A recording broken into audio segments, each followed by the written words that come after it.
It's never too early to get in the Christmas spirit, and The Baltimorons is the perfect movie this fall to do that. I'm talking with Michael Strassner, Liz Larsen, and Jay Duplass. So, Michael, what is this movie all about that people need to know before they go see it in theaters? Oh my goodness. That it's just the best rom-com of 2025, that it's an audience award winner, that it's Jay Duplass's first movie in 14 years, that it's Liz Transcend space and time and will fix your life if you watch it. Yes, you'll be healed if you see it.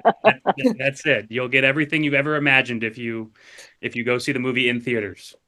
So fun to watch. Jay, how did you come across meeting Michael? How did this partnership come about? Because you guys co-wrote the script together. Our story started like all good love stories, as Michael says, in the pandemic, online on Instagram.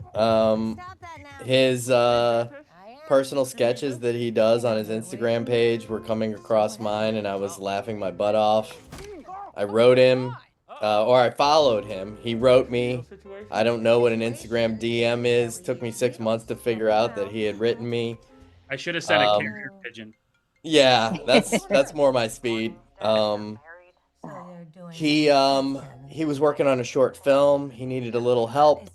I was mentoring him. I was incredibly impressed by his performance, but more than anything, like just he just does it all. Like he's producing it, he's writing it, he's acting in it. He's just getting it done and comes from like my school of filmmaking, which is like how do you make something? You make it.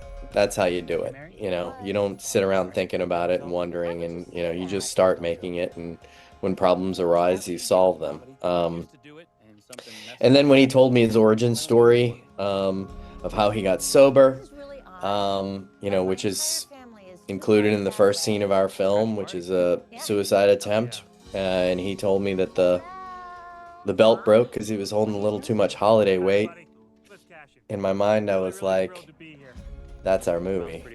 There's a movie here, and that sort of champion of life tone that he has, that I think all great comedians have, which is nothing is above a joke. Being is an important part of celebrating life. Where are we going with this kid? How it started. So powerful. Thank you for sharing that story of your life in this movie, Michael. And Liz, obviously your character comes in, Dee Dee and Cliff. How are they introduced in the movie that people need to know about before they see it? Well, it's Christmas Eve, and Michael's character has a dental emergency, and I happen to be the only dentist that is on call, and that's how we end up meeting each other. I go and I fix his face. Go on this great journey together. You fix his face, this day-long adventure. It is a Christmas movie, very similar to the Christmas movie themes of movies like Love Actually, The Holdovers, where it's not the Grinch, it's not the Polar Express, but it has those Christmas tie-ins to it. What was important about getting this being a Christmas movie for you, Michael? I just really loved how Baltimore looked around Christmas time, and I feel like it hasn't been shown in movies that much, and that 34th Street that we have our walk and talk on, like they've been putting that up for I don't even like I want to say like 60 years, and I also love Christmas. It's like my favorite time of year. My mom used to catch me on the roof while she was at work, and I was putting up Christmas lights, and she's like, "You are 14. Get off the goddamn roof." Um, and I just have always loved it. And those actually everybody who lives on 34th Street in Baltimore has to sign a contract that they will make sure to put up the Christmas lights every year. And the city of Baltimore pays for their electricity, and they ended up paying for our scene in the movie too, which was quite the plus. It's a great tie-in to the city of Baltimore. The Baltimore kind of has the character in it. Liz, what was the audition process like for you? Because obviously Jay and Michael were already on board, but here you are joining. This is like being this third missing piece of this movie and just knocking it out of the park. There was no audition. Jay had seen me in a musical, and I played a very outrageous character, very different from the character in this. And he asked me to go to lunch about 6 months later, and we talked about everything but auditioning. And at the end of the lunch, he said, "You want to make a movie?" I said, I "Okay, mean, that's a great okay, way to get a part in this great feel-good movie.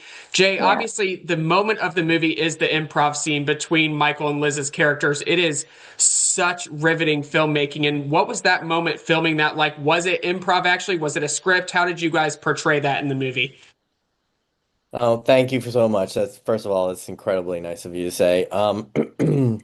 Well, it was fully scripted, and the first time we did it, it was a total failure. That just like the improv itself, I wouldn't say it was a failure, but it just fundamentally wasn't written that well, in the way that it appears in the film now, and it was a bummer because it was the hardest scene to shoot. We have an independent film, and we had to gather these extras and pretty much shoot all night, so it was really tough to do. But ultimately, what ended up in the film is I'm glad you were able to see it because it feels like improv, but it's actually easily our most complicated scene four times over in terms of the machinations of what happens in that scene. And ultimately, what it comes down to is, the character of Cliff was able to be there for the character of Dee Dee and enter her heart of darkness for her, which was to go into her ex-husband's house, while he had stolen Christmas Eve from her and, co-opted it for his wedding celebration. And he goes in there with her and helps her celebrate with her daughter and her granddaughter, which is what she felt like she was missing. And he hasn't performed on stage since he got sober. And Michael told me this himself, and this is the case in the film, is that, he just did not feel that he could be funny without alcohol. So, he gets brought up on stage and it's all bombing, and the only person that's willing to go up there and help him out is Dee Dee. And so she kind of saves the day for him, goes into his heart of darkness with him. And there's some really cool little Bill Shakespeare moments in there where they get to start talking about their feelings for each other under the cover of their characters on stage. So it's a really sweet scene that took us a long time to get right, but it's not always fun when you say to your lead actors, "We got to go back to Baltimore and shoot the hardest scene over, and it's going to get harder." And also, uh, it's July and it's 98 degrees, and you will be wearing your And Christmas it's jacket. and it's 6 months later. And it's 6 months It's later. Yes, 6 months away from shooting the thing. So truly. yeah. I mean, it is the scene that people are going to be remembering. It's the heart and soul of the film. Michael, this premiered at South by Southwest in March, but now it's finally coming out for audience to see. Audience award winner at that film festival. It's just such a feel-good movie that people are going to love. What is it like to finally now get this to a worldwide audience? It's a dream. It truly is like beyond what I could ever imagine. Like, um, every like Jay said a couple times is like, everything's going to streaming, nothing goes to theaters anymore, and this little independent movie is going to have a theatrical release with, with a wonderful little, you can go see it in theaters with everybody, and you can laugh in a full room again, and just experience with strangers and leave the theater feeling, nice and warm and ready for Christmas, 4 months early.